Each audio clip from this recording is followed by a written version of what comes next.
We're now going to look at building up our corridor, our roadworks in Civil 3D. We're going to start with the intersection tool. Intersections in Civil 3D are very easy. Clicking intersections from the Home tab on the ribbon brings up a simple dialog box.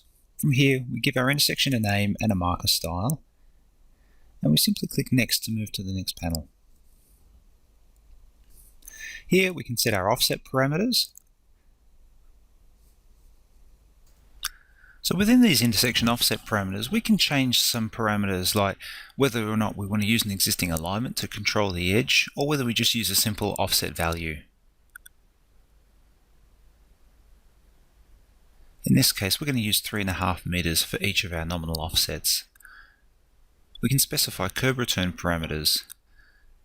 You can see we get a little glyph showing us which quadrant of the intersection we're currently working on, and we have the ability to change the curb return types to whether we use circular fillets, chamfers, or three-centered curves, and of course we can change those values as well.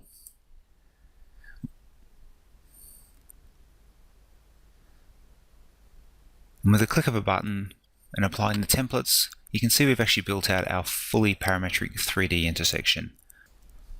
Now as we pan around the model and zoom into the area, you can see we've actually built out our 3D intersection with all of the pavement layers as well as the top surface.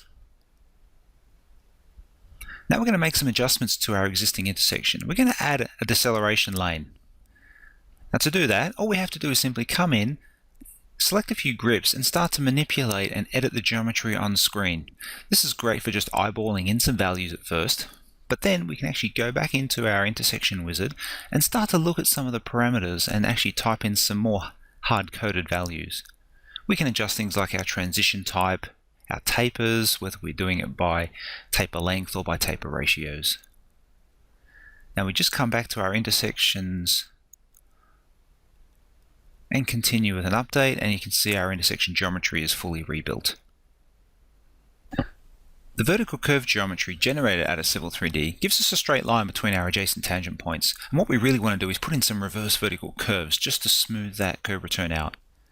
The Civil 3D API is a really great tool to let you extend the capabilities of the native Civil 3D. In this case, we've just written a simple DLL in C#. We're just going to run that, and that'll actually go through and automatically pick out the curve return profiles and go and apply that smoothing for us automatically. We simply select the alignment, we refresh our dashboard. As you can see, Civil 3D program has actually automatically added the reverse curves.